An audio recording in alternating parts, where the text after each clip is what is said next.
record. Okay, okay, it's working. It's working. Okay, great. Okay, so guys, hello. I'm Marcus, and I'm letting everybody else in now. Yeah. Everybody else. Wow. Yeah. Let's see. Yeah, I wish I could see everybody. I can't. Yeah. So. I forgot how to do that. Where you can like whoever's there now, I could see at least them right now until everybody sign in, and then once I sign in, I can see everybody there. But I forgot how to do that. Pat is joining as well. It's kind of like Celebrity Squares, right? I can see Matt Garrison, I can see Loman, Mark Cassett. I see a lot of faces that we already know. Yeah. What's up, cats? It's the view button on the top corner, top right corner. Gallery view. Schönen guten Abend, alle in Deutschland. Io vi parlo da Brooklyn, New York. Hey, Matteo. Ciao, fratello Matteo. Speaking Italian, but in Brooklyn, New York. Okay. Hey, there you go. Yo, yeah. What's up, love peeps? it. Matty boy. Do I see Uncle D up there? You sure do. Oh my goodness, man. How are you? What part of New York? Are you on the island? Oh, he's Brooklyn. Yeah, Brooklyn. It's shaped Brooklyn. I used to be in Flushing, but many, many years ago. I'm sorry to hear. About the first part. No, just kidding. I love Brooklyn. I know. I love Queens, really. Hey, Peter. Hey, Gary, how you doing, man? How you doing, ladies and gentlemen? This is lead alto player with the North German radio fantastic big band, the NDR. Peter Phelps right here. Okay. Hello, everybody. Coolness. What a musician. Dennis James. Wow. Okay. Unbelievable. So good. Matty. Gary, oh my goodness. Thank you for inviting me, man. Right. So good. So, Gary, my mind was blown this week when I found a clip on YouTube of Eddie Van Halen and Alan Holdsworth, and you were the icing on the cake because you were the drummer on that date. Nice. Yeah, we like to keep that little quiet. Okay. Yeah. But just the fact, no, seriously, just the fact that Eddie played with Alan Holdsworth, I was hoping at some point in his career, in his life, that he would do something like that. And I had no knowledge of that until this week. Oh, it yeah. happened, you know. Yeah, it happened a long wow. time ago. It was like, well, thank you for that. And we'll keep it quiet now. Okay. Okay, Marcus, like, Yeah. maybe you can say, like, we had a little problem with Zoom because the link that Marcus created, it was suddenly disappeared, and we had to create a new one. And hopefully everybody got a new message because we just changed like 15-20 minutes ago. And hopefully other peeps will come as soon as they get the message. Yeah. Okay, so I'm Marcus, and this is my show, Living the Dream. And Yeah, as always, sorry. we're actually living the dream. You know, that's the way it goes. And we have Gary Husband and many other wonderful guests tonight. But really, this program tonight is about Gary, and I have Not anymore. I first met him like maybe 3 years ago or something in Spain, a recording session, and I remember I played the first few notes, and he looked at me and said yes, and I knew that we were speaking the same language. Yeah. It was incredible. It was wonderful, and so really today's interview for me is going well, at least as far as I'm concerned. I would be interested in really what makes Gary tick and how the things happened in his life that happened, and especially like the connection between the piano and the drums. Gary's love for all sorts of music, like there are no borders for what he does, and so really then Leonardo is here. Like we have recently started a new Bandcamp page for Gary, and we want to talk a little bit about that as well. So we have like some extremely rare gems on there, as well as some old solo material and solo releases. But anyway, so while I'm talking here, I'm letting more people in, and I hope that more are gonna come. And also, Leonardo, you can, as a co-host, you can also let people in, right? Yeah, As you I know. will see, Okay. of course. Yeah. Okay. So people are in the waiting room and that. Okay. So Wow. Gary. So Gary, how would you, if at all, summarize your career up to this point? In terms of celebration, just looking at the musical royalty in attendance tonight on this wonderful gathering. Wow, I'm humbled. But how would I explain what? Like, is there a way that you could summarize your career? Are there just a few words which come to mind that would kind of characterize your career? Slow, fast, slow, fast, memorable, forgettable. But on the whole, who could be any luckier, to have found the avenues and the maestros and the opportunities that I've been blessed to have to start work developing in the way that I wanted to do it, a true luxury, and to just carry on down that road, really, I see it as an ongoing, fulfilling episode in the fact that it's multifold, beneficial, and every experience is for the better. And even this year, no, not really. Yeah, the jury's out about that one. But it's a fantastic career. I mean, I finally getting accepted to playing 2 instruments, and for the first time in my life, not having somebody say, "Listen, you can't do that," which was always the case in my young years. So I'm really fulfilled now. It's really surprising to me to hear that has ever been a problem to be accepted as both. Yeah. Pianist and drummer. Why do you think that was the case in your career, in your early career?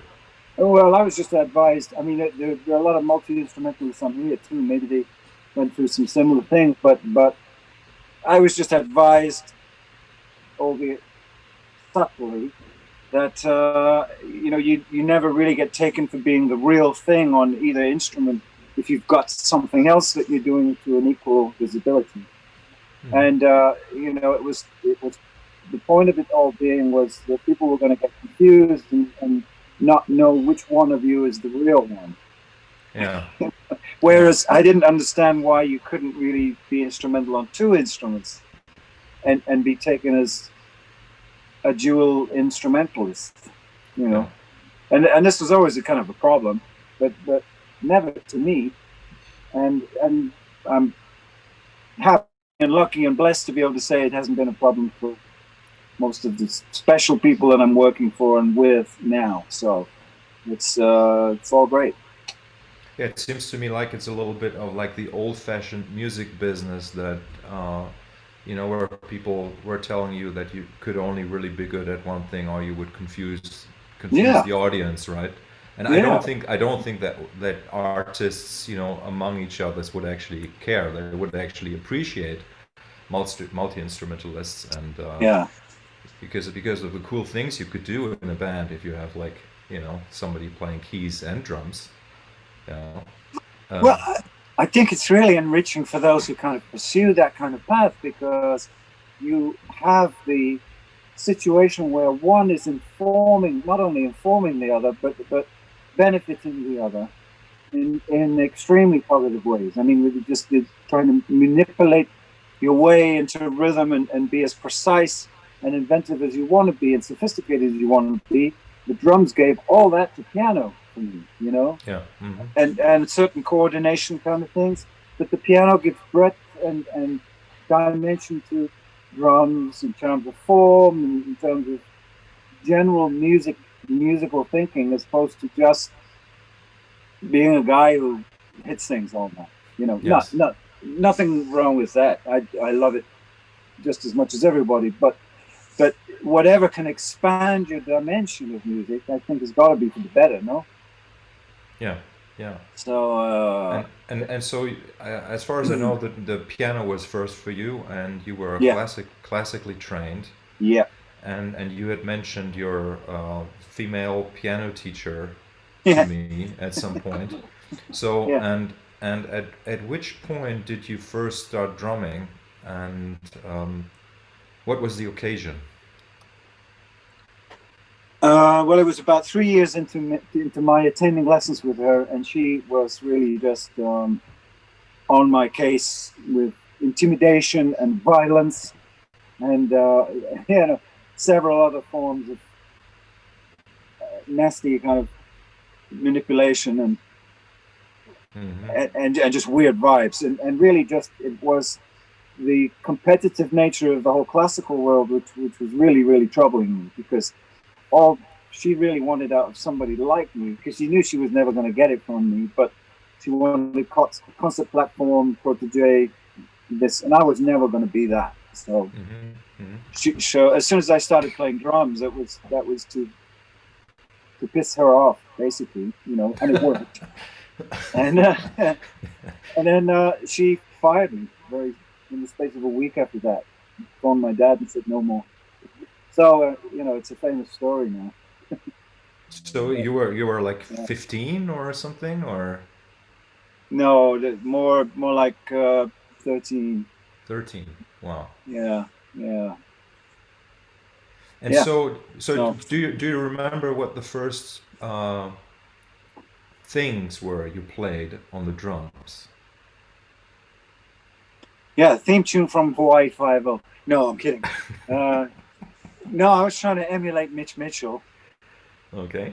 And John Von Olen, the drummer that used to play with Stan Kenton, who was basically responsible for directing me to want to play that instrument. As soon as I saw him on TV, I was like, that's it, you know. So it was really simple for me. And then from that point, every drummer was representing the antithesis of classical piano, in the sense that it was just free. You know, you could be freedom, you can participate, and you can set this up in the way that's spontaneous and free, and be wild and loud doing it, you know. And what's better than that, man? So yeah. So it was sort of like the harmonic and melodic parts of piano playing that I think probably must have found a way into your drumming from the very beginning then. So it would surprise me if you would have started out purely as like a drum beat based drummer. Yeah. Which is interesting, because really for me the very first time, and I told you, first time I heard your playing was on the Level 42 record in '86 or '87, and I was 13 then, so that was the time. So but it really like at that point, like you as the drummer, it sounded like extremely tight, and it was like these intricate beats really. And then, but now listening back to it, I find even in that music in the mid '80s, where the production was sort of like a little, let's say, deader than earlier on, I can still hear the dynamics. I can still hear the feel, and even though you were playing with sequencers, I guess back then. But, I kind of like. Even then, I had this sense that there's a drummer who knows more about music than just drumming. Yeah. Yeah, I think it was a lot to do with the kind of people that I was listening to and responding to. The people that I was listening to, that I was mostly responding to. And they were usually the deeper thinkers and the more wider dimensionally players who filled you with a lot of mystery, a lot of emotion, a lot of something that really happens inside of you that stirs you. And I was impressed always by technical players, and of course all the usual suspects. But I think the people that meant more to me were the people that said something in different ways, and just and each of them being a character was also very inspirational for me to see people that were playing the same instrument but with a very different character makeup, Yeah, yeah. and so all that was representative really of what I knew that I wanted to be involved in and the way I wanted to do it. I wanted to be like those guys, only in what I could do in terms of what I could bring to it. So Gary, what's your definition of a technical drummer? Could you explain that? I mean, I was as big a fan, just like Tony Williams, as Buddy Rich, always. You still there? Yeah. What happened? Yeah. Yeah. But it wasn't. I mean, it was a very thrilling thing to listen and to watch Buddy Rich, but it didn't really move me. So I was always looking for something a little deeper, and I didn't have to look far to find it. I could sit here and reel off the same as Dennis and same as everybody in attendance. The kind of people I'm talking about, and representing all their respective instruments. So it was. And it wasn't only that; it was singers too. I think Jaco Pastorius used to talk about singers a lot, and singers really affected me in terms of what is it? It's melodies. It's a communication of a musical thinking. It's the timing. People like Frank Sinatra, where he put that phrase and differently every time. And what it meant, how poignant it was, and all of that kind of stuff. I want to try to get on the drums in terms of compositional form of it spontaneously, and trying to be as articulate as possible in doing that. I think it's incredible I mean, I guess you were already thinking that way back then, right? Yeah. Even as a teenager. I find that really incredible because, like, for me, the challenge was to even just like physically be able to play a musical instrument. So that's why I asked also about the technical aspect of playing, right? So did you ever so did you come up with your own exercises, or did you simply just play music in those first few years, or how did you do that? No, I just look for people to sort of jam with, and try out ways of being provocative in just about any situation. Try and make some things happen that I wasn't aware of happening before. Just try to experiment with ways of playing with people. Really, I mean, every musical situation was completely blissful for me to be in. It didn't matter whether it was a punk band, and I did play in a punk band, and all the way to a big band, to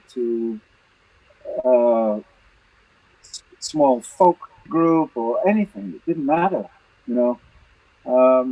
So it was just kind of like that. Just like all these other fellows in attendance. Yeah, it's incredible. Where are they? Yeah, I mean, just the on the drums, for me, there's always been this difference that some drummers, they sound like they're playing individual drums, and other drummers who play the drum kit like it's one instrument. Like it's one instrument. And I think it's so wonderful if nowadays, like looking at younger generations of musicians, if I actually come across somebody who doesn't sound like it's a drum computer, right?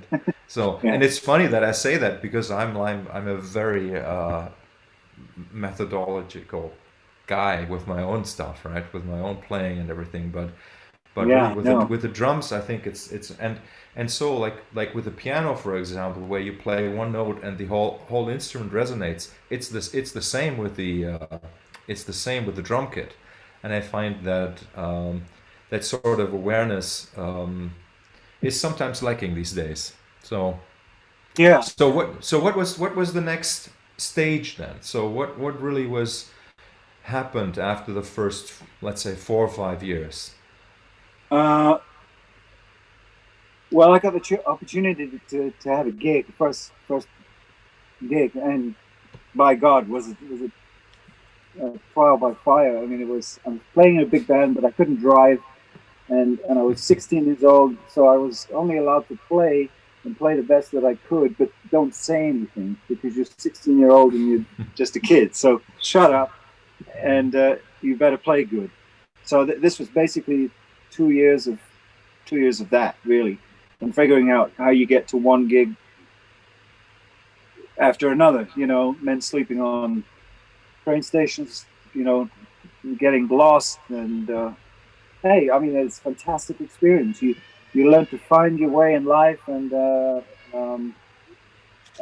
start having to conduct yourself. Otherwise, you lose out. You go a night without sleep, and unless you happen to get everything together and organize your life, a gig situation like that couldn't exist because we were going perpetually and not in a bus. So everybody was in separate cars. So it was not an easy gig to do. So I mean, it was really beneficial. Like what time to wise up, basically. And, So did you guys play like 5 nights a week, or what kind of touring was that? Well, that five or was in six the UK. nights. Five or Okay. 6 nights a week, yeah. And And for almost 2 years, you said. yeah, about Wow. 18 months, yeah. Incredible. Yeah. And Yeah. that gig then must have opened a lot of doors for you. Well, it was kind of weird because people used to say, "Oh, well, you're an exponent of big band drumming of the 1940s and 50s and 60s," and I go, "Well, no, I mean that was the task in hand with that, you know, but I'm not that, you know, and I just want to be in as much music as possible." So it's very difficult to kind of like go in and out of areas. There's also this kind of thing with, as a complaint, really, you know, it's like this kind of schizophrenia. You can't decide on what you want to do. Well, the answer was I wanted to do it all, and take elements from all of them, and they're still with me now. All those elements, you know. So I think it's a really enriching thing to do. All my favorite musicians, a lot of who are here in attendance right now, are came up playing all kinds of music, no matter what it was. Everything gave you something. So you know, not an awful lot of it was always to my taste, but the experience was invaluable. So yeah, really, that's it. So during that time, when you started to make a career as a drummer, as a teenager, Yeah. How present was the piano during that time? Not at all. Not at all. I had the piano kind of punched out of me by my teacher. Really, she did the trick. She almost made me give up, but one day it just came back and winked at me, and I looked at it, and you know, it was like, should we have one more time? Should we try it one more time?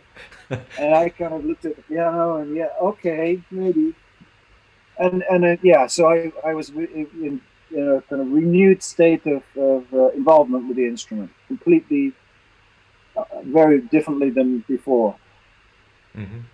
But the classical, there again, whatever you go through, the classical technique stayed with me, and it's a forming thing physically with my muscles as they were at that point, to the point I can still get away with not being a regular practicer every day now, but somehow semblance of a technique that I can control and dominate a keyboard or piano. It's funny that you just showed this gesture, because when I see you play the drums, I see that. I see that same kind of grip somehow. Oh yeah. Would you say that I'm right, or is that just made up on my part? It really feels like there's a certain connection. Like that's really like what makes you know. Oh, well, at least makes me as a player is like the contact with the instrument, right? Yeah. I guess there are similarities. I don't know though, you know, because when I go from one to another really fast, it's a tough thing. It's a tough transition physically to go from one to another, particularly from drums to piano. That's a bitch. Yeah, I can imagine. So, Well, Yeah. hey everybody! I just wanted Hey, to. Can you John hear me? G. hey, John.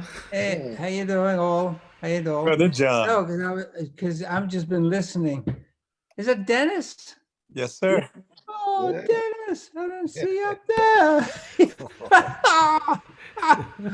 Dennis, yes, everybody. No, I was just Randy, thinking. Chat, unless Randy, everybody's there. Etienne's in No, there. he couldn't make it. He No. couldn't make it. Elvis, okay. No, I was just thinking of the only other person I ever ran into who had that was oh gee, I forgot his name. Victor Feldman. Oh yeah, yeah. Victor Feldman, who I had the pleasure of meeting and playing with on one date. I don't forget which date it was, but I mean, this guy was playing drums with Woody Herman's big band. But you ever hear him play piano? He's on the Basin Street album with Miles.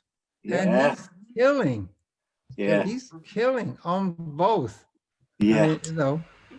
And so it's really rare. That's the only time I've ever seen it. I mean, I'm going back 1970s, maybe 1980s when I got to see Victor. Because he was Yeah. around with Miles in the 60s. Yeah. And Woody Herman in the 60s too. So you have a prestigious predecessor, Gary. Oh, You're doing great carrying the banner of those two instruments. Yes, sir.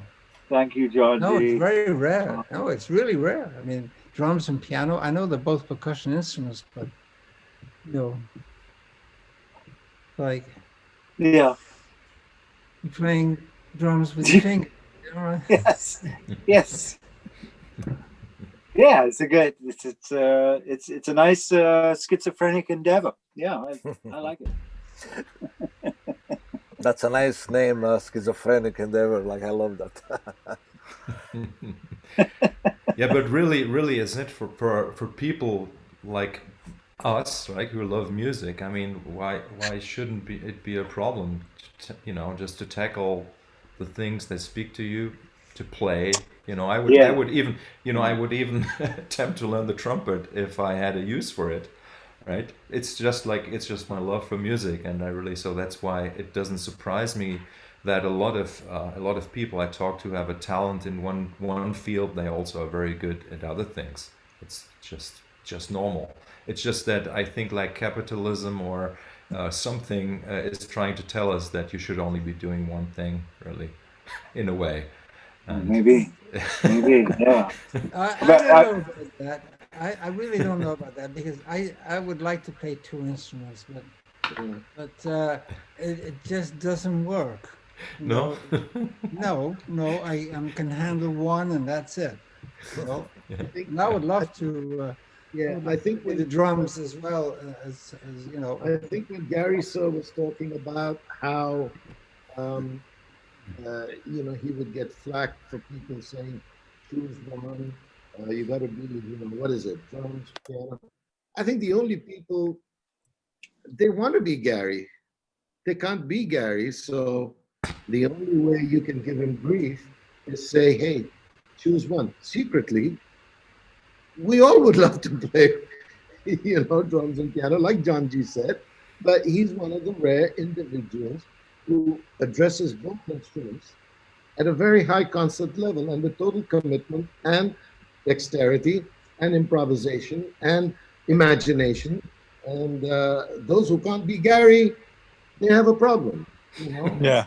But I think it's a special talent. Some people have a special talent. Yeah. I know because when I go back to like the early 1970s and I started studying South Indian Veena, and I wanted to keep up the guitar and I just couldn't do it. And in the end, I had to let the Veena go because it was, I know that story. It was I couldn't handle it. But look, you have people who can handle two instruments. Yeah. In front of me, right there he is. Yeah. And and it's very special. I think it takes a very special talent. You know, I don't have it, but I recognize it and I admire it. It's amazing. You know, that's the only other one I saw was Victor Feldman, which is why I brought it up.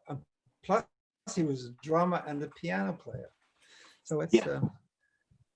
I don't know, man. I think with my experiences going through this, because I play bass, but I don't tell nobody I play bass. But I think what happens is that, you know, like a lot of people, they can't handle the fact that you know that you can play 2 or 3, and especially with the up and coming musicians now, you got people that can play 4 instruments and play them well.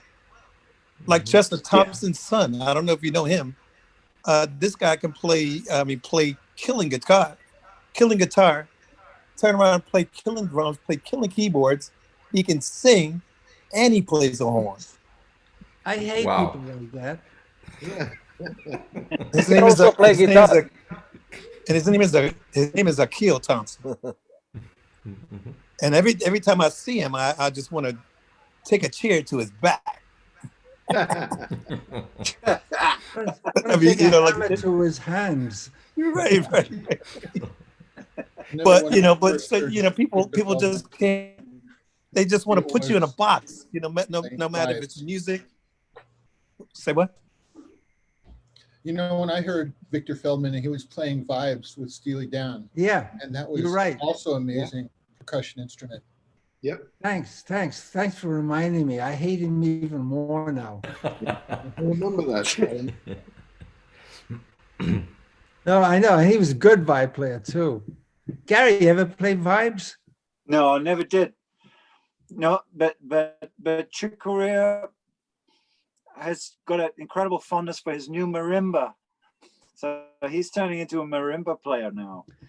And he sees this tie between the percussion aspect with the sticks and of course the keys laid out like a piano, and he sees it exactly as that middle instrument. But for some reason I could not be less attracted to mallet instruments. I don't know why. Chick play a duet on Gary's Burton's vibraphone.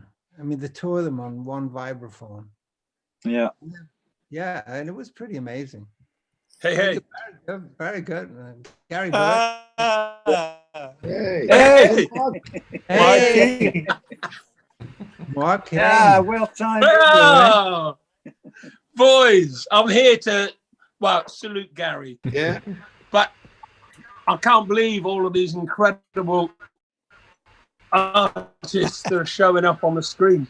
It's I'm firming up here. It's just like a dream come true, man. This is awesome.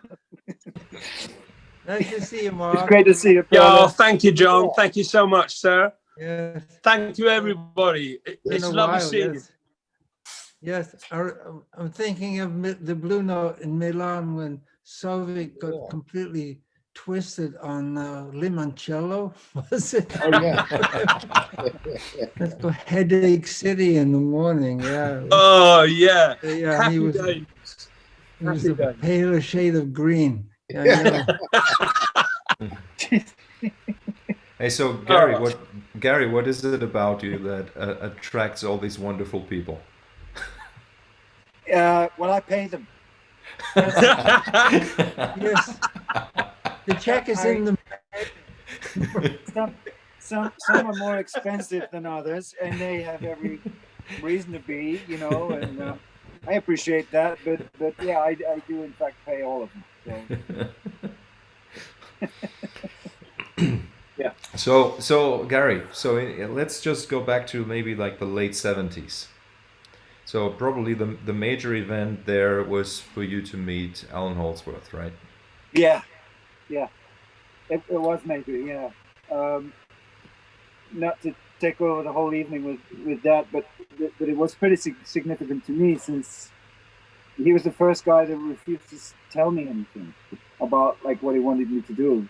He just insisted that I figure out what I was going to do to his music, and gave me that license, that freedom, and that liberty to be able to use imagination and come up with whatever I could to make it interesting. and it wasn't always great. You know, sometimes I fared better than others, but in an endeavor to find something that, in a counter way, as a kind of counterpoint to what he'd established in the composition, have the drums working in a way that set that up or offset it, interestingly. So I really had the chance to be very imaginative, and that open door to be very creative through him. He was really the first one to say to me, you know, oh man, we need you to sound like Elvin, or, you know, could you sound a bit more like Steve Gadd on this track? And I'm going, well, not really. You know, Steve who? Steve Gadd. I mean, yeah, play like, I heard it the first time. Yeah, it's so good. No, but it was.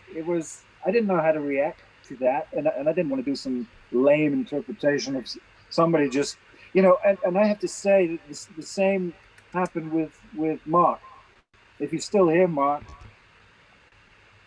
that you really gave me license to go for it. Mark King said a great thing to me as a drummer.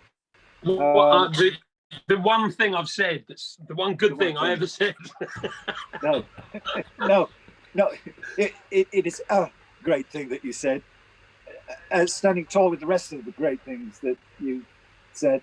But this one in particular, I always remember. Do you remember saying to me, I don't care what you do on the kit, and you can be as busy as you want and garrulous as you want, but I want tune 4 all the time. So it doesn't matter what you do, but I want that tune 4, which I thought was such a kind of smart, because you had to really work out, well, how would I do that, first of all? You know, I mean, what's open to me if I'm double duty, like laying a good backbeat down, you know, what's left? So what is, you know, so it was a kind of such a smart but special kind of challenging thing that you said to me there, because it really set me thinking, you know. And I took that into Alan's music also, just even though it's very different kinds of music, but I was able to establish the beats, you know, with the influence of a lot of the 80s programming as well, which was big on me. It really was. And really take what you said into these different arenas. So thank you for that. Oh, well, you did it magnificently, my friend. Checks in the post. Right? No, you're too kind, man. Mark gave you license to kill, because you're killing, man. That's right. Thank you. Oh my word. Okay, Gary. So this demo that we worked on recently, the things you see. The first studio recording you did with Hansford Rowe and Alan Holdsworth as a trio. You know, as I was restoring the sound, I was, you know, hearing, obviously listening closely to your parts that you were playing there. And I had, you know, like the best way to describe it would be that you are sort of you're playing both the melody and the counterpoint. That's kind of like how it feels to me. Like you're always kind of like not locking in with one part only, but locking with both bass and the melody, and then just like the free elements. Even though you could, I don't know, like maybe they were all improvised, but they feel like they come from a deep knowledge of musical counterpoint somehow. It's like in a way like filling the gaps in the way that like you know, just a written counterpoint would do. Well, who's that? Hey. Hello. Hello. Anyway, yeah, I mean, counterpoint. Come on, this came from classical music. So I mean, I was coming through all the sort of theoretical study in the counterpoint and form and harmony, basically. So, but how? Music. Yeah. So how would you say did you actually bring harmony into your drumming?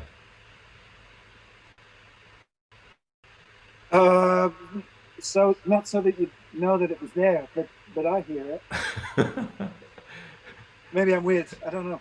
No, no, no. Okay. I believe you, and But, I would say yes. Could I answer Yeah. that, Marcus? You got it or you don't got it? Well, I have know to that say, much. I have to say goodbye to everybody. John, thanks for being Lovely to here. see you. It was wonderful. Yeah. Thank you, Sorry, I John. gotta leave. Big kiss. Big kiss. Bye Good bye. luck. Thank you, John. Bye, John. Bye. Thank you. Yeah. So, but I want to go deeper there, Gary, because I do hear that idea of harmony in the drumming, but Yeah. like. Yeah. Can you describe that, or can you give us a little bit of an insight? Not really. No, I mean it seems to be occurring simultaneously, quite naturally to me. I don't know whether I can. Yeah. I guess it's just conceptual thing. So you Can I comment on the first Yeah. time I heard Gary Sir play on Hard Hat Area with Alan Holdsworth? And I think, so of course we understand that he's a man capable of these two disciplines that are, of course, connected, and to sort of unravel how he does it would be, I don't know, it's not pointless, but he is a representative of this particular, how you say, magnificent clash of these two things, which, listen, all of us as drummers here relate to the piano in a particular way because it's our closest cousin in the melodic world. But what I'd like to say about Gary, sir, is that when I heard him play, there are two things that struck me. At that time, I didn't know of him as a piano player. One was that, and here's the thing, it was like somebody singing. It was very articulate and very, very precise and clear. There was no ambiguity about where he wanted to go. Try and understand, all of us as musicians know when we are looking to explore the moment, a lot of things can happen, and a lot of masters are here. Dennis is here, people who have pointed the way for us to know how they make it look so easy, man. We know what the unknown is. The unknown is the most magical and scary place that we can go. But Gary's playing always was, for me, I have an analogy. When you play pool and you're left with the 8-ball, you got to say what pocket it goes into. You don't just fucking throw your stick at it and then you put it in the hole and, hey, I won. No, I'm sorry. And Gary's playing always was this wonderful. He knew exactly what he wanted to say. It was articulate because he's an Englishman. You see, he's British. He comes from that culture where he speaks precise. It's all very, and something that we were in Milan, the last gig we played at the last tour, and we went to see the Wooten Brothers. And Victor and Roy. And, when drummers meet Gary, of course, they compliment him on his amazing contribution to the instrument and how he plays and the ferocity and his time with Alan and his time with the Fourth Dimension. But Roy went straight to the point. He says, just the way you make, just the way you tune your drums and you make them speak. Now, we all know tuning drums, and we all know, yes, there are 100 ways to make them talk and speak correctly. 1, 2. I'm with him on stage 10, 11 years now. And he can make anything sound incredible. Any drum kit he gets, anything he gets. Because the music in his mind and what the piano has informed him, I think it's beyond just the playing. He gets that instrument in a place where it has no choice but to obey what he says. It has to do his bidding. Yeah. And this is a very, very, very rare thing. Something I aspire to every day. I've been watching him for 10, 11 years now. It's extraordinary.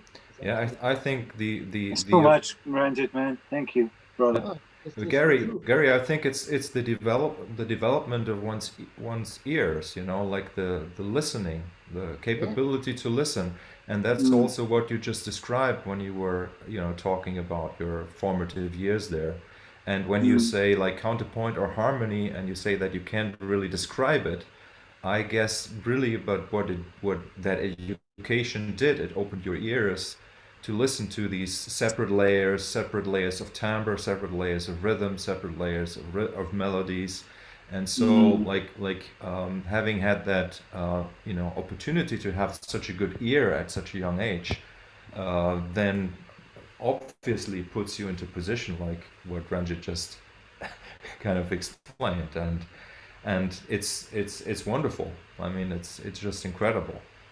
And I Gary, I see you as sort of like a musician who has one foot in the past and one foot in the future, somehow, like in the way that you're working with, and I mean particular like with the keyboard, with the harmonies, with the voicings you do and stuff. It's like really there's something futuristic about what you do as well. And so I think that is just such a refreshing combination for me. Like Mm. when also just Wow. you know, like playing with you with Stickman earlier this year, that's exactly kind of what really you know, blew my mind, was the colors that you were able to conjure up, and just wonderful.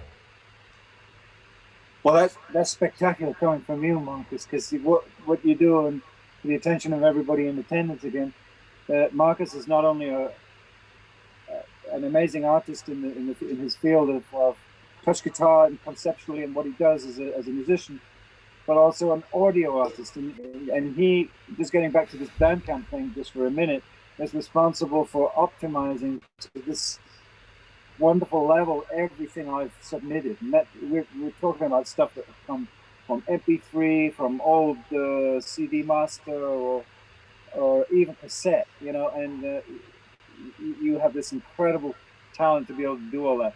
So I mean, you really have this really open scope of talent, and you're applying yourself into all these different areas all the time, but always with magnificence, man. So I mean, I think this conversation should be about you.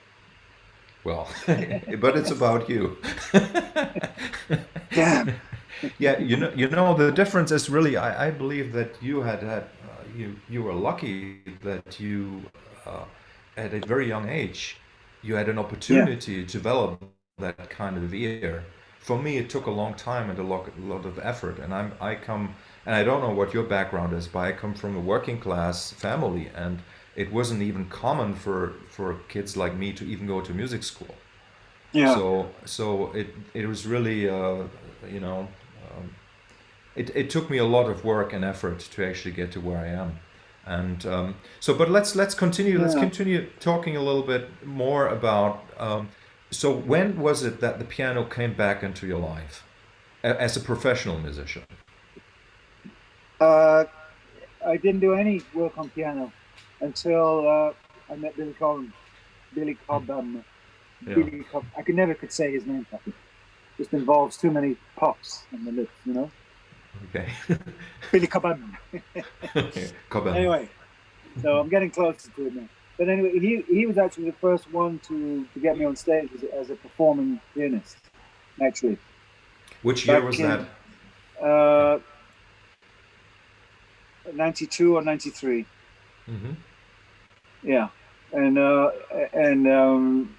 you know, he just came at me with this library of charts, all written in hopelessly complex keys and stuff, and he really wanted a big you know, like instant mastery of all that. So he wanted like good sight reading, and he wanted you know, everything to hand, like in terms of voices and whatever. So that was a very challenging, again, you know, to have to step into that all of a sudden and not really know how he works and stuff. But he actually gave me that platform to work as a keyboard player first. Yeah. And then and you really you enjoyed that challenge, did you, or was that Yeah, sometimes I'd be looking at him thinking, dude, I wish I was playing drums. But I mean, the great thing about Billy was that he let me play drums. He had another drum kit in there. So he saw the whole thing as a kind of development on different levels. One where we could indeed play 2 drum kits. And then I'd play drums for some things. He'd play timbales or Zen drum or something. And he wanted to sort of really diversify in those kind of areas. So the drums were never too far away, but I mean, getting to perform meant really starting to develop as a player, performing player, and which had really not that much to do with all the learnt stuff before. So I was starting to sort of having to work on my improvising and playing chops and figuring out what I could do as a player. And yeah, it was really full of adventure. It was a great opportunity all the time. So from that point, very soon afterwards, I had my own little trio. And you can hear the fruits of that on the Bandcamp page. They've all been re-released again, this first albums. Early attempts, early piano playing years. So I'm proud that I stuck with it. It's good. So between, say, 75, 76 and 92, you were not playing piano much at all? No. No. Did you have one? Did you have one at home even? No. No. Wow, that's incredible.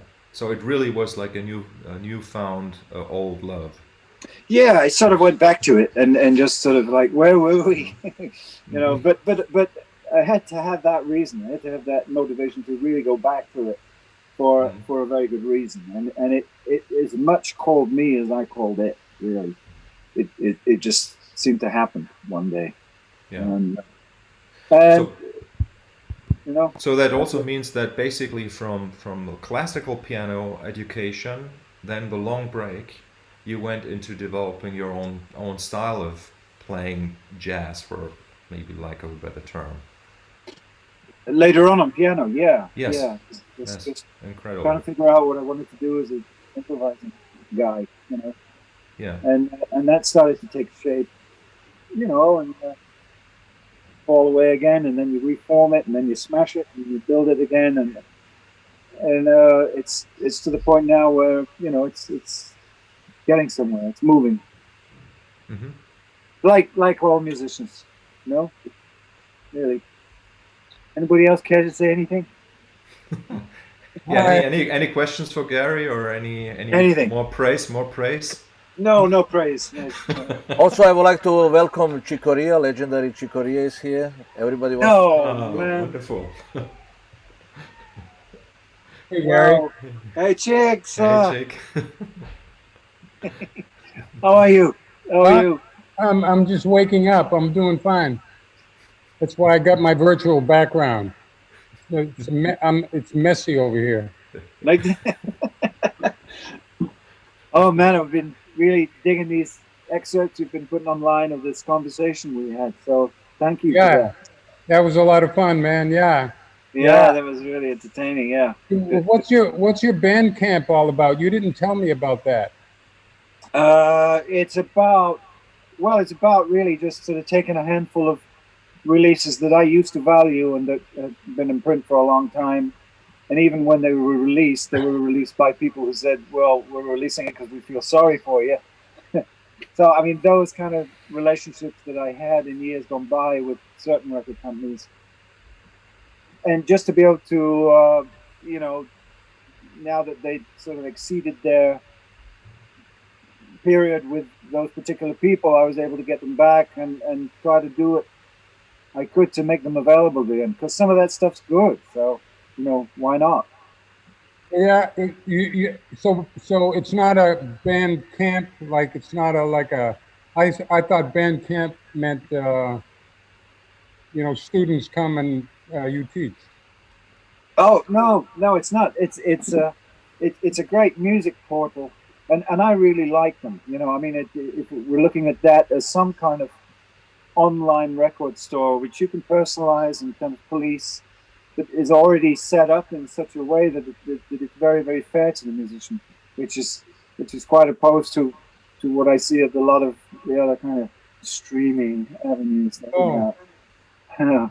Oh, you mean You you mean you're selling your records that way? Yeah. Oh, okay, all right. Oh, I get Yeah, it. Bingo. All right.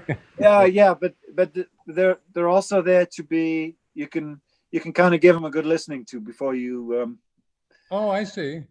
I got to check into that. That sounds really cool. Oh, I'll send you a link, sir. Man, I'd be honored if you checked any of that out. But what about those recordings that you sent me about a year ago that were a collection of wild tracks that you made, mostly electronically?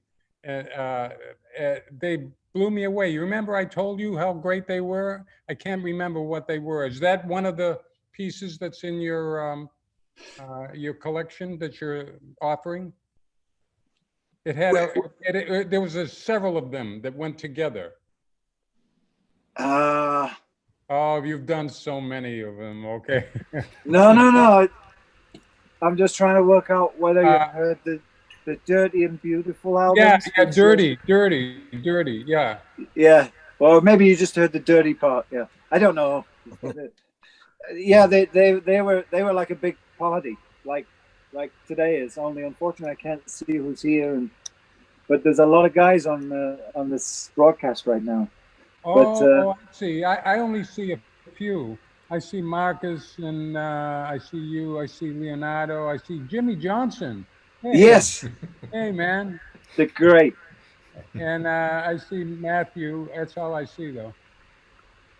So there's a bunch of people. Maybe you can go to your view window and you can see everybody else. But there is a bunch of people. Oh, there it is. Oh, I clicked on gallery view. All right. Wow. Oh, I see. Hello, everybody. Hey, is Mark still on here? Mark King? I think he's on. He disappeared probably because I remember his connection wasn't very good, but probably he disconnected. Oh, okay. Maybe he comes back. Anyway, Okay, now your sound is much better, Gary. You did something. I didn't, but I was just looking for who to see online. Anyway, it's all experimental, isn't it? Great. But thanks, Chick. I'm very. It's very lovely that you say that, man. Yeah. Well. You know, I'm looking forward to more of what we just went through the past couple of months, which was a real ball. Yeah. Oh man. Oh, you mean the playing, the performance thing that we did? Yeah. The what do you call it? We call it the lockdown throwdown. The lockdown throwdown. Yeah. Well, that's yet to be unleashed on the great listening public. I know. Have you played it to anybody yet? No, I'm still trying to get my head around it myself. So it's great because just hearing new things every time we play it. So it's what is it, 9 minutes long or something that we did? It's more. It's 10 or 11. 10 or 11 minutes. So yeah. I'm really looking forward to. What do you think? We should just put it out now, right? I think so. Yeah. And then True made a video. See what we did. Let me. Do you mind if I explain to everybody what we did very briefly? I sent about a minute or a minute and a half of something I put down. It was just a bass line. I think it was just a bass line and a melody, a quick melody, a minute and a half, and then the game was you put something on it and then continue. Yeah. We leapfrogged. You put something on it and then continued, and then I put something on it and continued, and then at one point you put something on it and ended it.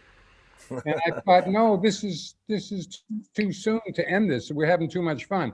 So I took your ending and turned it into something and moved on, and then you added something else and went into a whole different groove. And by the end, I mean, it started out as a groove like that, and then we ended up with this serene beautiful melody that you played on the guitar. He ended up playing acoustic guitar on it, and piano. You played the keyboards and drums, and I played the drums and keyboards. Wow. And who made cappuccino? I thought it was terrific, man. I want to do more. Oh, I want to do more too. Believe me, man.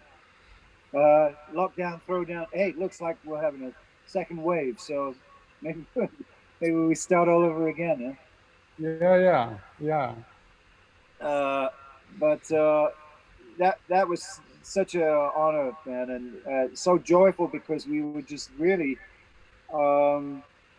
no holds barred, right? I mean, I'd throw some things at you, and I thought, there's no way Chick is gonna go for this one, you know, and you said, yeah, that's pretty interesting, and then you'd nail something all over that. I'm hearing classical, contemporary percussion ensemble coming back at me as a result of that, and I go, oh, okay, so now we can go that way, and it was just every single stage that recording took, which was basically exactly as you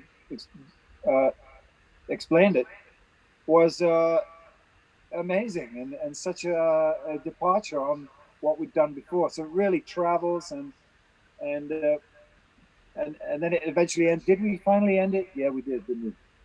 Yeah, we ended it. You let me end it with that phrase. Oh. You wanted it to be a soliloquy, and yeah, and it was. You said, okay, you started it, you end it now. yeah. Yeah. Well, I think exactly. Our duet was a long time in coming because we've been friends and admired each other for so many years, and then not really made music together.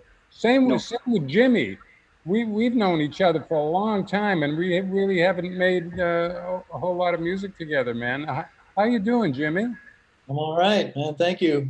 It's great to see everybody here too, and supporting Gary's thing, and miss y'all. Yeah. Are you in LA? Yeah. Yeah. Cool. Nice to see you. Well, Gary, good luck, man. And I don't want to intrude, too much, but I wish we could play that. Why don't you post it? I'm going to try and figure out a way to post it too. The video, the whole thing, yeah. The blockbuster, the movie. Yeah. Yeah, I really want to. So I'm happy you feel that way, man. Thanks so much. For being here. I'll check into the Bandcamp and see what you got going there, man. I'll send you a link. Me and Jimmy just did a track together and some other things and new things. And I'm gonna send you a link later, and I hope you enjoy it, man. If you get to hear some of it. Thank you. Yeah. Okay. Hey, thanks for letting me join the party, everybody. Nice to meet you. Thank you. Thank you. Jimmy, lovely to see you, man. Take care, everybody. Thank you. Yeah. All right, Gary. Bye, Chick. Later. Bye-bye. Wow. Gary, that's your life, huh? Well, if you're able to pay enough. Yeah. Hey, especially in these times, right? Yeah. What a challenge this year is for all of us musicians, huh? It's incredible. Let's Pat Mastalotto is here. Maybe he can say something, because he always wanted to play with Gary, and finally that happened this year. Pat, are you there? Can you hear us?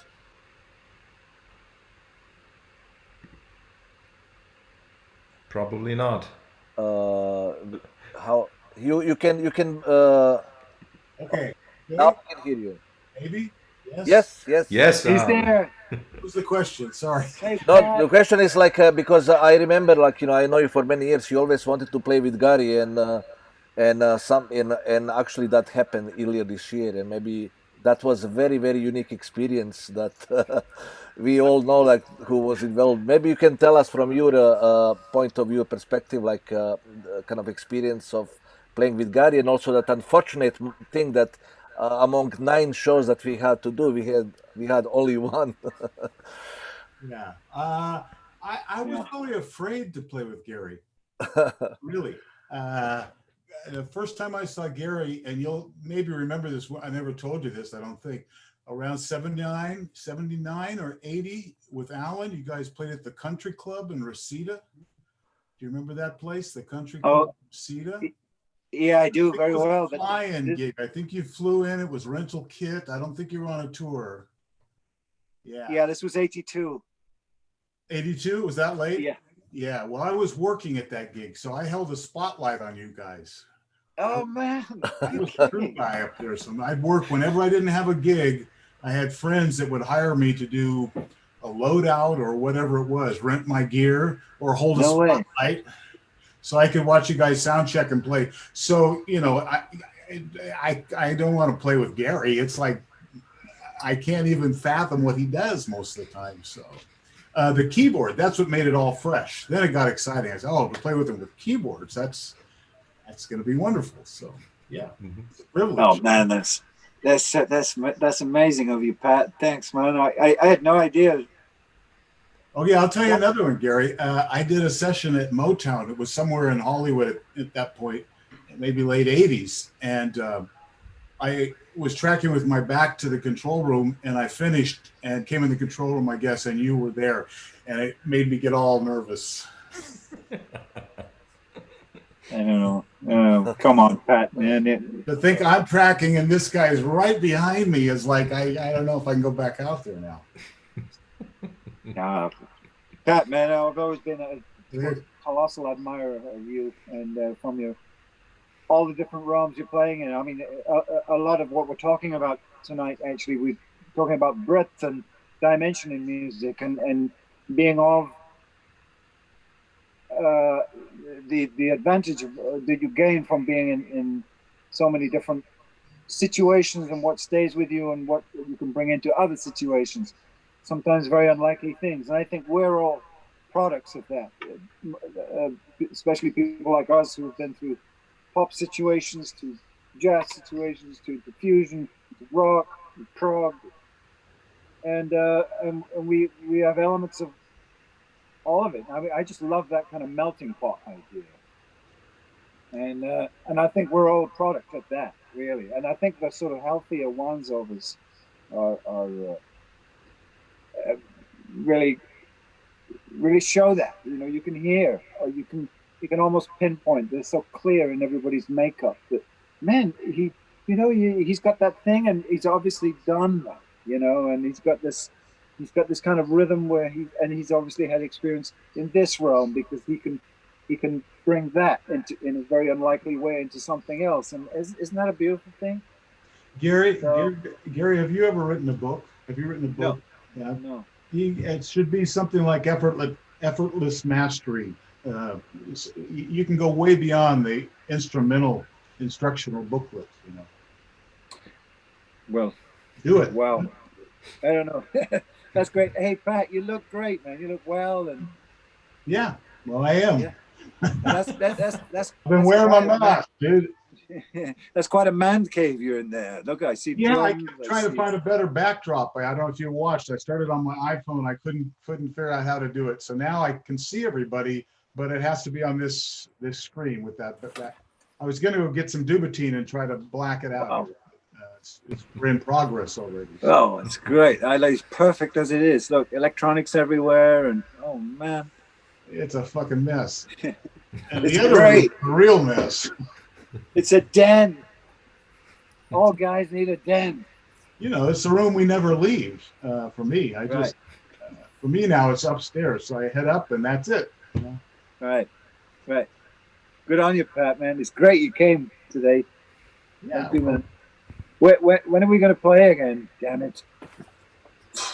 22? I don't know. Oh, it's gonna be boy. a while, right? I don't know. Yeah, I don't think anything will be happening because these things that we postponed for early next year, it's not going to happen. We have to think about early 2022 because I'm talking all the time with various Japanese promoters that's the tour that we kind of had canceled. We had only one show, and I don't think anything will happen in until 2022. We live in a very strange era, but we are trying to do something. And we hope, that at least something can be done next year anywhere, even locally. Like we have this kind of stickman tour in a spring, but we don't know if it will happen because what if Markus cannot come to USA? What if Canadians they close Canadian border is still closed, and also we don't want to expose people to the health risk. Like Tony will be 75 next year. He's very healthy, but see, there are multiple things that we have to think of. It's just not kind of the logistic to play the gigs, but also we have to think about our health because we don't know, and it's better to wait that things gets better everywhere than start doing. Like now I'm forced to book gigs for 2022 because if I don't start now, even though it's 15 or 18 months up front, but if I don't start now, then everybody will come at the same point. Then it'll be very huge traffic because everybody will want to play, and this is what we have to do. Hoping in 2022, but being realistic, and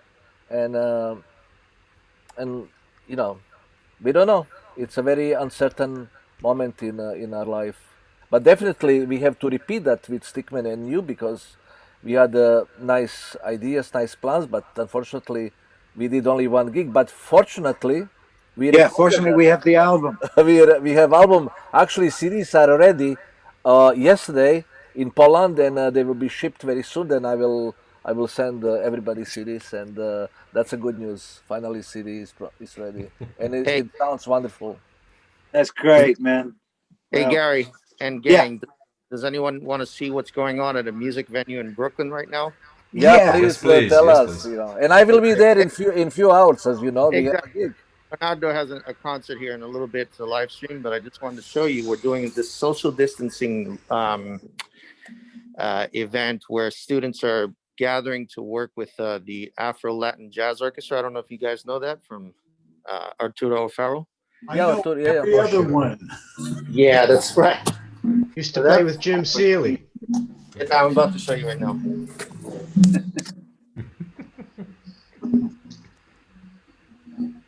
Well, Bert Nadeo, yo, Paulie.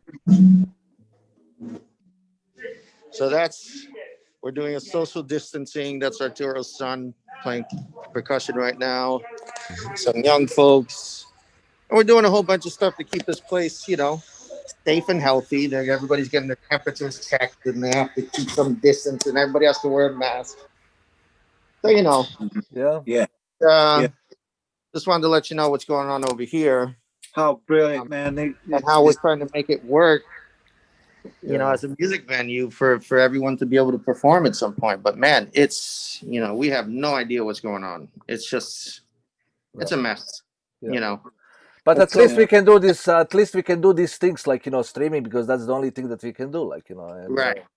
And actually, I will be at Matt's club in a couple of hours. We have this streaming of Israeli sax player Ofer Asa with illustrious band. Will be Adam Holtzman on keyboards, Alex Kolnick on guitar, Licol Goins on a bass, and Robbie Amion on drums. Will be a great show, but we have to imagine that these invisible people will be watching us, and actually it's a live recording, and me and Matt, we have several other things going on, and we are here in locally in New York City, and and that's all what we can do because and experimenting, trying, and hoping that people can join us, can help us, and sometimes it's good, sometimes it's not good, And also, this streaming things is getting kind of overloaded and oversaturated because everybody's watching, and that's another problem because see, no matter how you put it, there are always some kind of issues or problems. But but we have to do we have to continue to show to people that we are still alive, right, Matt? Absolutely. I just wanted to say one thing. I'm completely starstruck here, guys. Okay. Even with you, Gary Husbands, but certainly Jimmy Johnson, Dennis, Yes. forget it. Just Do you know each other? Do you know each other, you and Jimmy? Yeah, we met a couple of times, but man, Jimmy, oh my God. Jimmy. Great to see you too, Matthew. Dude. Anyway. Jimmy is number one. Absolutely. Magician. Yes, agreed. It's like musical royalty on here tonight. Oh, I yeah. mean, it's really unbelievable. Yeah, we had for those that weren't seeing this before, we had also Corea and John McLaughlin and Mike King from Level 42, and everybody was busy, had to go, but it was very, very nice. And which is also kind of people are showing true respect to Gary Husband, who is definitely personally one of my favorite musicians and one of my favorite people, you know.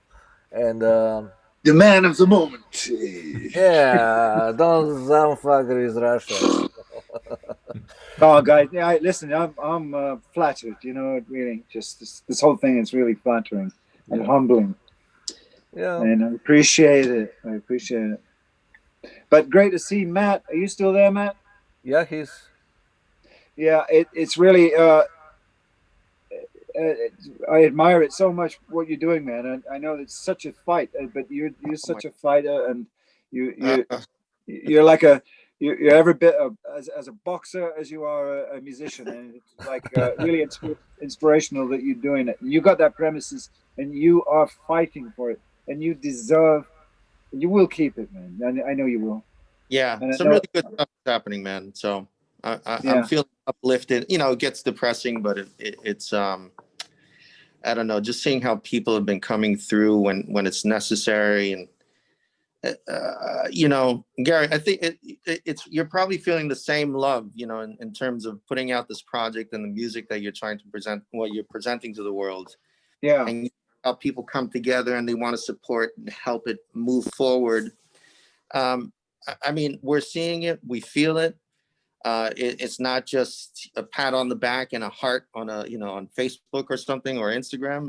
They're actually contributing and making this thing work, man. So, I mean, honestly, in a way, I kind of dig this mess we're in just because of that, because it brings out this sense of like we're not alone here. You know, we all have to kind of work together. And yeah. May I pose a question to the group? Yeah. My father was a drummer from like the 30s to about the 80s, and I remember a colleague of his telling me that before television, they would play in a hotel, and the hotel would put it on the radio, and bars and people would have parties and listen to the music and dance. So I'm wondering if this live streaming and this kind of forcing us into the virtual world, is there a future in live streaming? And you know, all you guys are much more high profile than me, but for anybody, would people, and is there enough of a, how should I say, network that doesn't get overloaded, that if, you know, a large number of people go on, they can still see, there won't be any technical problem. But do you think this is going to do anything? Do you think there's a future in streaming and virtual performances? Like Leonard just said, a lot of stuff is not going to happen until 2022. That is fucking depressing. So any ideas about that? I personally think there is a future, and it's happening right now, honestly. You know, because I mean, we at any given point, you know, we'll have hundreds of people on these streams, and they're all paying.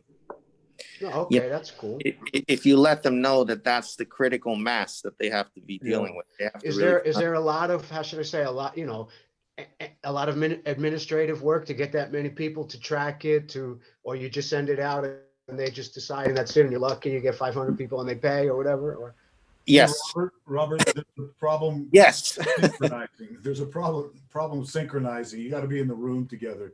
We can't internationally play real time. Right. That's not happening yet. Oh, I saw. Right. I thought that's what he meant, was people streaming from different parts. Yeah. That's a very high technology. Yeah. I'm in Barcelona. I would be happy to do it in a local area. I mean, you know, these hotels on the radio, what did they do? It was local radio. It was like a local newspaper. So how many? It didn't reach even the state. You know, but but it reached people, and we're all desperate for work. There are people who are, you know, not paying rent and getting kicked out in the middle of a pandemic, and they used to play with, you know, Van Morrison or high profile people, and this shit is happening, and we need a supplement. You know? Yeah, but this is what is happening. Like, you know, as Matt said, like, you know, me and Matt had the conversation many times about this. Like, we don't want streaming to become kind of a Spotifization of the Yes. music, Right. because you know, like I've done a couple of streaming with Matt and with other people, and when I say, look, you have to pay like you know, a little bit, like at least $5-6, people say, oh, but it's kind of like such and such famous band is doing for free. And they don't understand that, you know, like if you are a very big label or a big a venue or a big band, you can afford to have it for free. But we have to educate fans that like you know, we are not asking for much money. Like for tonight's stream, like that we have, like this evening, it's only $6, but we have kind of different levels of contribution. If you want MP3, you have to pay a little bit more. If you want a CD that is signed by an artist, you have to pay a little bit more. We have to be very, very creative and interesting, because and unique. That's what will bring people to us to support us. Because if we are just doing this kind of streams, it does help. Like, you know, I'm managing a soap machine, and then they're supposed to play at Ronnie Scott's. It's not happening anymore because of the situation in England. And Ronnie Scott's wanted to stream for free. I said, no, we are not doing that. We will find another venue in England. We will ask people for money, because I'm pretty sure that people can pay money. A musician can make some money, because Ronnie Scott's, I don't know, probably they don't need money. They say, okay, this for free. I'm shocked For that free they for asked, what? I'm shocked that they asked those people to play for do it. Yeah, for this free. is what I'm I don't shocked at understand, that. I really because am. you know, I really don't understand what is the point of Ronnie Scott's. That gig supposed to be in November. It's not happening anymore. What is the point offering for free? Like, you know, why even don't charge you like a little bit, like minimum? No, that enables the Spotification, like you said. Yeah, of it is this, Spotify, you know? because in that way, Yeah. like, you know, like they maybe have some advantage because they want people to come there. They can collect emails, which is creating database. But what course. musicians have to for free, of course, they will be paying some fee to the band, but there is no advantage of that. Then I say to the guys, look, let's find another. Like we are trying, we try to do that at Vortex.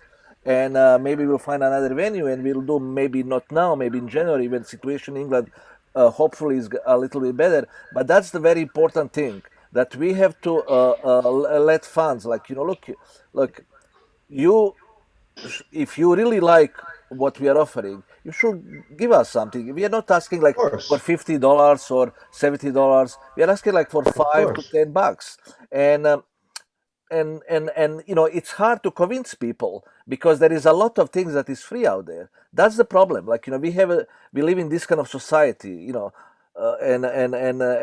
but people are responding. Like, you know, even on Bandcamp, like, you know, me and Markus Reuter, we are doing this kind of things, that we are offering samples for free, but we are asking for donation, and for people can leave us email. Then we are creating this kind of buzz, and then we are asking people to pay for our project upfront. See, like this project that we had with Gary Husband with Stickman, like we virtually were able to cover all our expenses with pre-sales, which is great, because it's a not big fan base, but it's a dedicated fan base. We are just trying to expand this, and sometimes, look, you know, maybe with Stickman is a little bit easier also with Sock Machine, because they have their names, but you know, how you can do with the musicians that they are not very well known, like, you know, and that's also a problem. You know, how you convince people that these musicians are great. Maybe you don't know their names very well, you don't, or you know a little bit about them, but how to convince people, because unfortunately there is a lot of things happening now. But I believe that if you do certain things in a certain way, interesting and unique, I think this thing can become something very, very important for musicians. And even when the real shows are back in a year or 2 years. By the way, Gary and you know, Leonardo, we're actually going to do a collaboration with Vortex. So great. Yeah, I find it fantastically interesting, because we're talking about London and Brooklyn. Yeah. They have a project they want to present. I think it's already been pre-recorded, And so they're like, can you help us get attention to it over there in the States by putting it on your website or your whatever platforms you want? And we're like, of course, absolutely. Why don't we do the reverse as well? But So if I'm not mistaken, Vortex just got saved by a grant, and Yeah. Pizza Express just closed 2 venues. And if this goes on till 2022, there are going to be more closings in New York, Paris, Barcelona, London, and there's this whole other economic side. You know, Ronnie's. Yeah. Let me just tell you. Again, I run a music venue in Brooklyn, New York. We're in communication right now with every venue in New York City. We're all on a big group chat. We do these Zoom chats like we're doing right now, and everybody's panicked. And I'll tell you right now, some of them are going to make it. And when I mean they're not going to make it, those venues will not be here anymore when things start. Okay, they might be replaced by something else, but the ones that we know and are aware of, they'll be gone. Period. No, everything dies. You know, I just mean that it's getting accelerated by. Oh yeah, it's happening. The situation, and but other things will resurrect. Like other places will come to the stage. I think this is always something what happening that way. The situation now is different, but I believe that certain venues. Look, I have to tell you one thing. Like I have this couple of tours in USA next year that are already booked, and some of the venues might not survive. But most of them will survive. But then in the future, the new venues, because there will be always kind of interest for entertainment. Like human beings wants to be entertained, and if one venue disappear, probably another one will reappear. You know, and it will. Maybe some venues in Manhattan, because the rent is very expensive, might move to Brooklyn because. You know, I don't know how many of you know, like Manhattan is not anymore center of the musical and cultural universe in New York City. Things are moving to Brooklyn and Queens. And even in Staten Island and Bronx, there are new micro movement. And because Manhattan became very expensive. Of course, during this period, prices will go down. And I just hope that my friend Ron Stern will survive. At Times Square, a legendary place, Iridium, like I'm talking with, it's tough. But as I say, like, some might disappear, other will reappear. And probably they will be moving to the different parts of towns where rents is cheaper, when, something like that. Something will happen, I believe. Can I ask one favor? Yeah. As you know, when these things happen, like what we're doing with Gary to launch the Bandcamp project, I would love to get some pre-forward notice as to how we could possibly broadcast that, even for example on shapeshifterlab.com, almost as like a supporting, pushing agent, because I just got the personal invitation from Gary, but if we had coordinated this, I would have, or we could always do it again, by the way. Of course. Try it. Yeah, sure. Actually, me and Markus had also idea to invite like people like you and venue owners and promoters, like to have special. Only from Vortex did a couple of them. I participated in that. Like, definitely we can do something, because that's very important also to hear your voice, and also interact with musicians, with fans, with journalists, because we are in the same kind of a sack. Like we have to help more than ever. We have to help each other, like musicians, venues, promoters, agents, like journalists. We all depend on this. Yeah. Agreed. Mm-hmm. Anyway, so let's not talk so much of the let's. Marcus, maybe we get back to whatever question. Oh yeah. Yeah, sorry about that. Sorry, I just yeah. It's all good, and it's all part of the ongoing discussion. Yeah, of course. And Gary, and like most of us here, we are very much we got hit by it like a tsunami, right? Yeah. Overnight, and so let's just, the Bandcamp store that sort of like Leonardo, Gary, and I started working on a few months ago. Really, the idea there is also to look back at Gary's career and to offer material that has been unreleased, but also solo albums that had already been out. And so my job in this is kind of like to remaster the material. So really, because like Chick was asking about that before, so it's really not just like another iTunes or anything. It's really material that's unique to that store. So you can probably still buy some of your old releases on iTunes. I don't know, but those will be the old versions. So the Bandcamp will be, or already is, new, and it has Force Majeure on there, for example, right? Which I don't even know if that had ever been released. That live particular show, no, those are. It came I mean, actually, it was there, but it was part of a DVD that we did, right, Matt? So. That's right. Yeah, and we just put we had some real. I mean, they were just pretty much out front of house board tapes of the show, and I just I remember before we put the DVD out, said let's just put some highlights. So I just chose some really happening stuff and kind of made a journey out of it, and I thought that worked pretty nice. So that's now available here at the Bandcamp as well. Yeah, because most people missed that. Right. I don't know what the thing about DVDs was, that it's the same. I guess that people don't read emails often. They actually go to the thing and they start asking questions about it, and you're going like, dude, it's all there, man. I've given you all the information. And it kind of drives me nuts, but that's kind of part of the society now too. Welcome to my world as well. Like, I know that all the time. Yeah. I mean, it's Anyway, I mean, so that was great to have the Force Majeure and just getting to do in the environment that we're in with the seclusion and everything else. It gave rise to doing like a track that I managed to do with my friend Jimmy, who I hope he's still here. And this was like a kind of co-effort, between us to make something happen together. And I just got such a thrill from hearing his musicality on it. He'd send me it back, and then we'd talk about. We did a part 2 to this thing, and we did some trading, and I'm so excited about it that is also available. But I mean, these things, without a Bandcamp page, these things just simply wouldn't get the time, any profile.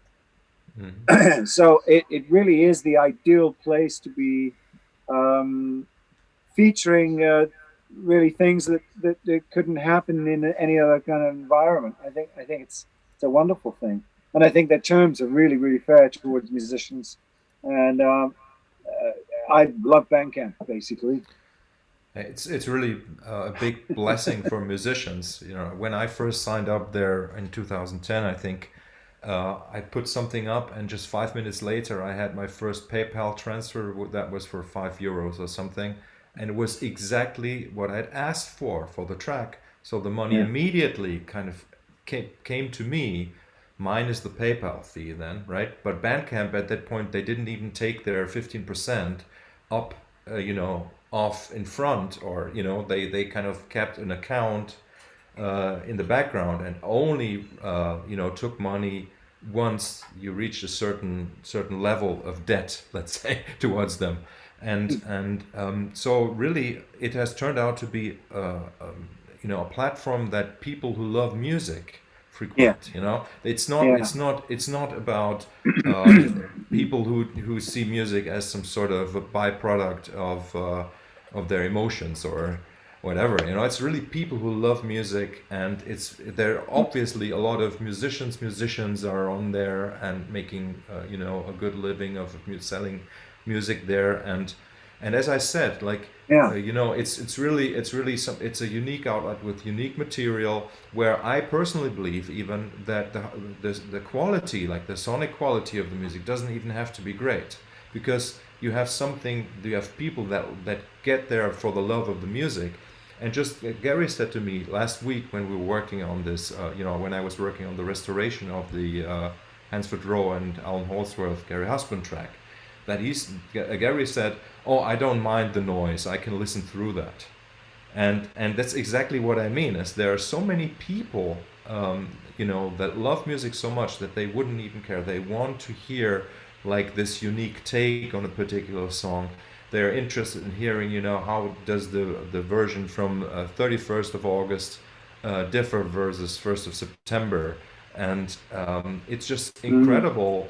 And also, it's not for people who, I usually give stuff away for free, like pay what you like or something like that, because the people who can give more, they will give more. Because they love the music, they actually have a personal, sort of like a personal relationship with the artist somehow. And that's really, I think, another way we should take another approach we should take seriously nowadays is not to even always think in big numbers when it comes to people that we want to address. But maybe we can address 100 people who actually want to donate, who really are prepared to donate, rather than addressing 10,000 people who we have to force to pay $1, right? So, and that has been like my personal approach, also because I've never been part of any mainstream.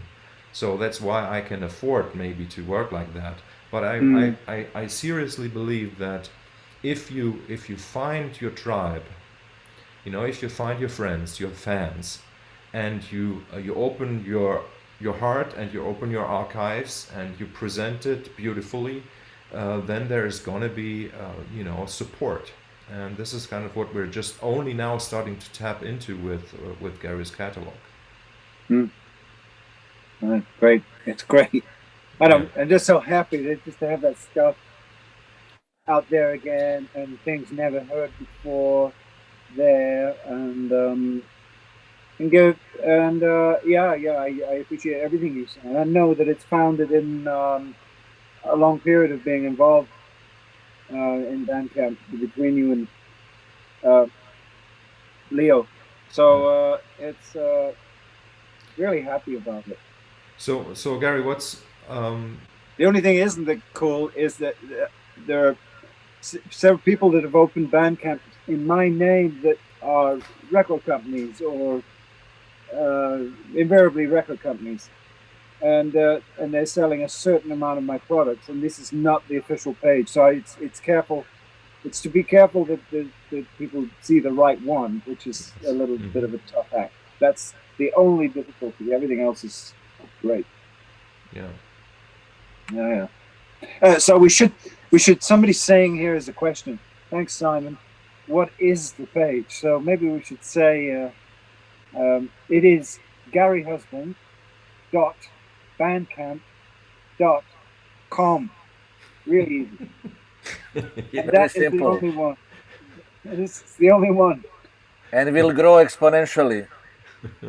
Exponentially, yes. Yeah. At least. So Gary, what other material were you thinking of presenting on that page in the next few months? Well, the idea of having, because in the introductory video that I did when we first released the page, I mentioned even if they're demos, and I consider that they have something musically, it doesn't worry me in the least. I think if there was a favorite musician that I had who was interested in putting out demos of things perhaps that did get recorded or did not get recorded afterwards, I would find that very interesting as to why, particularly if you had particular affection to the demo, which many of us have, like demoitis. We find it very hard to replace the initial thing that we got, or we're just thinking too hard when we try to recreate it, and or whatever that is. So I'm actually quite in favor. I'm quite fascinated and interested in people's demos. Mm-hmm. So that would be a small part of what would make it to the Bandcamp repertoire if I considered it good enough. And it's always fantastic when I give it to you, Markus, because you absolutely transform it. That's the only way I can explain it. something just sounds wonderful, and just to make those things available, as I say, the old records which were deleted many years ago, which I feel deserve another little chance in the world. You know, it'd be nice, because even when they were out, there were sort of well-kept secrets in the world. You know, not really too known about. And so it's great from that perspective, because it's completely international, obviously, and I'd like to form some things specifically for the Bandcamp. For instance, this little duet with Corea, who was on here a while ago. Maybe we can make that available on the Bandcamp. And this little duet with Jimmy, I was so happy about, my long-term friend and someone I miss so much as a musician and human being. And we were able to do this in this two completely different parts of the world and make a little track together. There's something very beautiful about that. And there's a tie to what Matt was saying at the club and what you guys were talking about insofar as ways to go ahead with the streaming, what's in front of us, what are the possibilities. And we have to hang on to what's here and at our disposal and what is really exciting. I think it's still really good. I think we're okay. We're going to be okay. So Gary, maybe this will, sound a little bit like a cliche question. Not so far. Well, wait. But I think this question is valid because we're in this pandemic. Okay, so yeah. What are your dreams for your musical future? To try to get a little more articulate into what I feel in terms of an essence can happen. It's going to require a lot of modification. It's going to require me learning new ways, facilitating myself in different areas which are new to me. But so much the better if it means for creating music that I consider that I would give my approval to for people to hear. Hopefully they would like, we all gamble on that. And being an art form, I think what each of us do is for the people that respond to it positively and not for those who particularly don't. It's like somebody said in my video cast, which by the way is an incentive program for musicians, mainly drummers. I hope that it's an inspirational kind of thing. I'm releasing a lot of videos there as well. Somebody said, do you actually produce something that is actually nice to listen to, or is it only trick music you do? So I thought that was kind of an interesting question. Mm-hmm. And it really kind of like hammers home the point I was making. For people who it most obviously isn't for, then they will reveal themselves and not come back, really. So it's kind of good, but I think the advantage of this whole thing and the way it's set up is that people can have access to it to be able to evaluate something that they might possibly like, make their mind up very quickly or however quickly that they don't like it, and they probably won't come back, and that's fair enough. Only I would encourage them to come back, because the next time they come back, I guarantee with all of us in attendance here, and especially you, Marcus and Leo, it'll be different. We're offering differences with everything we come up with, and evolvements, and things are changing, and we're working hard on developments all the time. So just that, really. It's all good. It's all good. Yeah. But I appreciate this platform, guys. I really do, and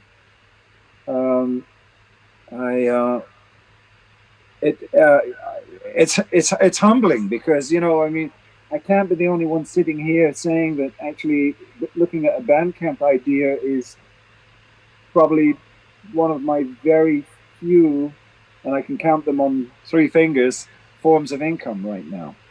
So if somebody could actually just pay those $6 or whatever it is, it's marvelous, and it's everything I would do. I've always bought my music anyway. I mean, I don't understand the streaming generation. I'm too old, and I don't get it. But there are things to get once you start thinking about it differently and making the switch to thinking about this new world and the way it operates. I think by learning about it, then you can facilitate yourself in it effectively, and find a way forward in it. So I hope to just become more fluent at that, and just become, as always, just a better musician. Really, offering better music. That's it. Oh yeah, it'd be nice to gig again too. It would be really nice to go out on the road again. Boy. It will happen. Yeah, it will happen. We're all united in that, I think.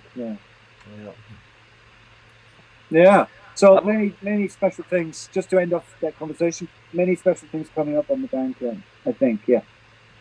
So stay tuned. Thank you, Gary.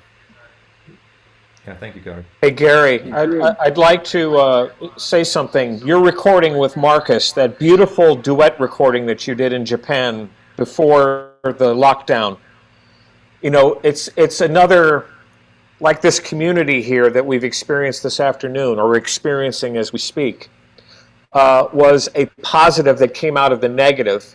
And I listened to that CD for 1 week straight. And I will tell you that each time I listen to it, something new appears, is revealed to me from your playing, both you and Markus. But it's amazing how much is revealed in repeated listenings, and I just wanted to share that with you. It's a very powerful recording. Man, that means a great deal. But when you say you listen to it for however long straight, do you mean you didn't have a drink? Well, a cappuccino here and there, you know. Listen, I appreciate it. I know for a fact that both Markus and Leo do. I mean, this was something we absolutely... it's a testament to the moment, really. I mean, from Leo, from his part in being the protagonist of that whole thing. I mean, had it not been for him, and had we not been with him in Japan, that wouldn't have happened. It wouldn't even have been thought of, probably, you know. And the fact that he will find himself in any given situation and look for something extremely positive to make happen out of it, no matter how bad the drawbacks are, or how difficult the situation is, or what's against us, whatever. It doesn't even enter into Leo's mind. He will go ahead and do it. And this is one of these very special human beings involved in music availability for us all in the world. You know, he's a very special one. So yeah, but I cannot do that without you and other musicians. Yeah, well, we need you. You need some of us. You know. But but we need each other. You know, that's the beauty of things. Right. And you know, right.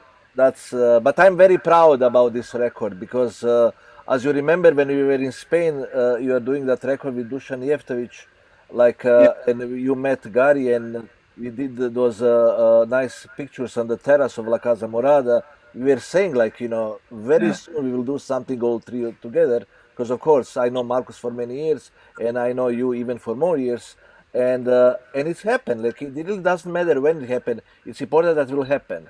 And when it happened, I knew that it will be amazing.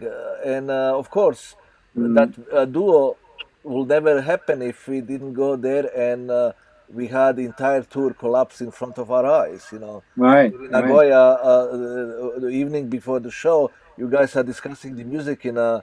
On that mezzanine in hotel, and the guy from Osaka calls me. He say, "Look, there is no gigs in Japan from tomorrow, from the day after tomorrow." And we say, "Wow!" And we said, "Okay, what we gonna do?" I've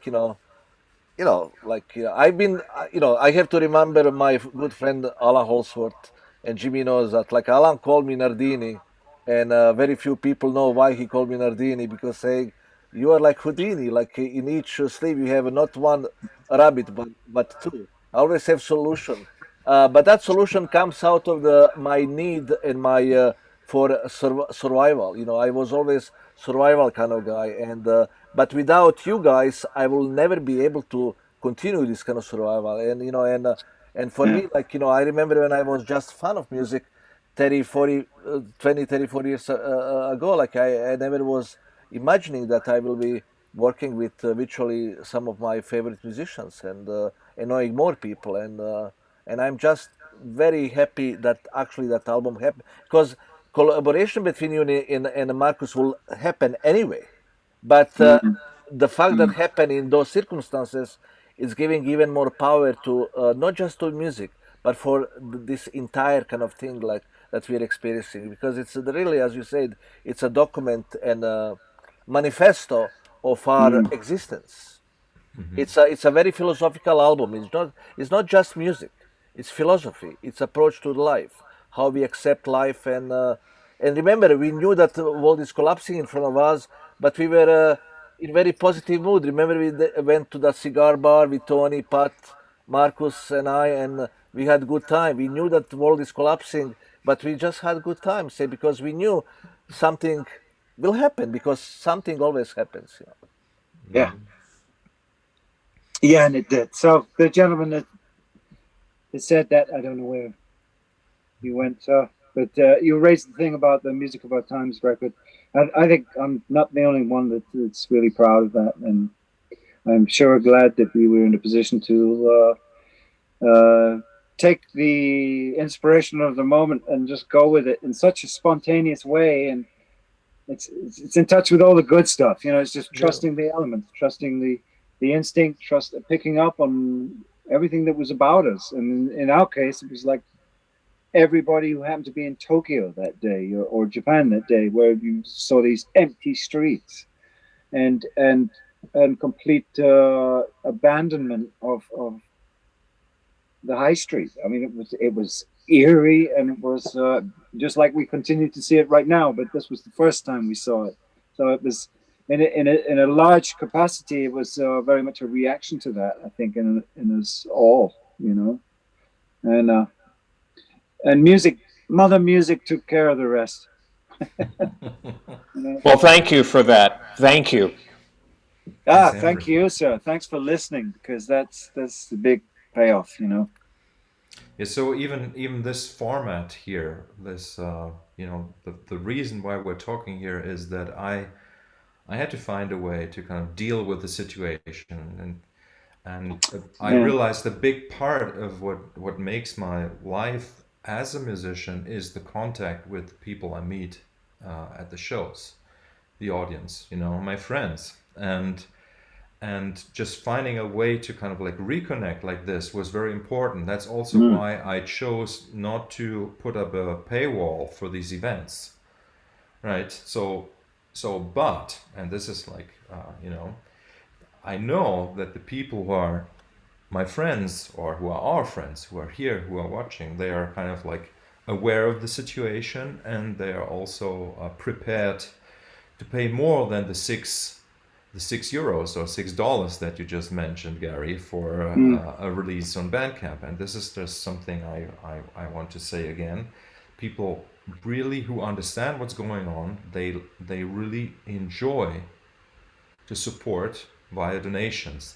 And that's why, as a sort of like idea for this format, I always, you know, make the suggestion to go out and buy Gary's music, and the suggested donation is at least €20.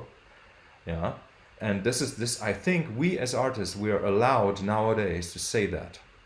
We're allowed to just say that. It's not that we have to appear strong, you know. It's not that we have to appear, you know, unbreakable. Yeah, we have to just say, please help us. And a donation is a good way to do that. And for the donation, I'm very happy to always give something for a donation. Yeah, and so that's also why Bandcamp is so amazing. Like this idea that you can put up an album or a track and say, You can have it for free if you put a 0 there, but you could also put 150 there or more, or you can put 15 there. And in my experience nowadays, at least for the way that things work between me and my fans, it makes much more sense to just say, okay, here's the music, take it if you want, yeah, and support me. Don't think of the music as product. Yeah, so that's why I really think one of the problems is like if you're attaching this value, like a monetary value to music, people still think of it as product. But it's like, especially with in the digital world, it becomes clear it's not a product anymore, because you can make any number of copies. So it really doesn't have the property of a product even anymore. So that's why, and I think it's a good development. People actually support the process rather than the product, and they can support the process by making sure that you, Gary, can put food on the table, and I think we should be proud enough, to say that, and not proud enough not to say it, and this is so great, and this is why Bandcamp as a business model has been so revolutionary. Also, they are some things they don't do right. They don't pay mechanicals, for example. No. So it's kind of like there's a gray zone, really, of am I allowed to put it up there if I'm part with PRS or something like that. But I have, like, from the very beginning said, okay, I'm gonna do this my way. So if, like, the German GEMA has a problem with that, okay, then they need to come to me. And if they want money from Bandcamp, I will give them the money that Bandcamp should do, and they never came, obviously, right? But you see, it's really nowadays we're just in this situation where we have to speak we have to explain our situation and just do what is necessary to survive. Yeah, I would like to add something, because as Jimmy and Gary know very well, we were working with a good friend of ours who was actually apologizing to people for his great playing, and he never asked people for money. But I believe maybe that's the old school, because I see this kind of pattern, especially among the older guys coming from 60s, 70s, and even 80s. But what is very important today, that musicians, as you say, like, they cannot be ashamed to look for money. Because you are right, you are not asking money just for the product, but you are asking money for your artistry. Then who accept that, who understands that, they will support, and they will support even more generously. And that's why I say a lot of musicians, like, if you do something, like, you have to say, artist has to say, like, I have a great review, I have a great music. But sometimes even artists, they're ashamed to even post on social media some things what they are doing, like, And you, Markus, of course, and also Gary, you are kind of examples of those musicians, independent musicians, that you're not afraid to say, like, go to Facebook, Instagram, and say, this is what I do, like, please help me. But still, a lot of musicians, they're kind of ashamed, say, like they feel uncomfortable promoting themselves. And I always say there is nothing wrong, absolutely nothing wrong, promoting yourself. And I think that's the attitude that can help a lot the entire spectrum of independent music. That artists shouldn't be afraid to tell, this is what I do for a living, this is my art. If you like what I do, please support me. And but I'm seeing, like, with several people of certain age, that they still kind of have this kind of conflict. But some people are changing, and that's very important. Like, and same for me. Like, I run in the independent label in the collaboration with musicians. I say to people, look, you have to support me. Like, period. Like, I'm independent. Like, of course, I'm not using this direct wordings. Like, I'm always inventing some sort of story. But it's very important. Like, because we live in a completely new kind of social and cultural and intellectual environment. Things are changing, and before the world changes us, we have to change the world. That's very important. Hey, if I can inject something in here, this is Hacksaw. A model that probably a lot of people ought to be looking at is the Twitch streamer model. A lot of these kids who they're very good at playing games are getting thousands and thousands of people to watch them and donate, during the stream, while they're basically watching someone play a video game. And they're playing very well. They're entertaining for their own self. But there's a lot of kids out there right now who are very into this model. I've watched streams where the streamer got a few $1,000s inside of an hour from enthusiastic fans. So this is something that I think we really need to embrace. The kids are definitely down for it. They're happy to support their entertainers. So I'll leave it at that. Wow, great. Yeah, I value that. Thank you. Well, guys, I think I have to go because my friend Matt is expecting me. Like I have to change, and time is running, and I have to take Uber and meet my friends musicians. We have to do something. And I have Leonardo. Don't be late. Don't be late. Hey, Leonardo, let's wrap it up here anyway. Okay, cool. Everybody. Okay, so it was a real pleasure, and like with Gary, I could talk for hours and hours, and so maybe we're going to do it again. I think we should do again. I think we should do again with Gary, especially when we have kind of very important release, like maybe in 4, 5, 6 weeks, we can repeat this and promote a little bit better, because we had some little technical issue. We had to change link for Zoom, and some people. Yeah. But we'll be better. We'll be doing again, Gary. All right. Yes. Thank you so much. Bye-bye, everybody. Bye-bye, everybody. This was great. Thanks. It was a pleasure. Yeah. Bye, Gary. Thank you, Leonardo. Thank you, Marcus. Thank you, Gary. See you in 45 minutes. Thank you, all the guests that showed up. Yeah. Thank you. Bye-bye. Thank you. Bye-bye. Take care. Stay safe.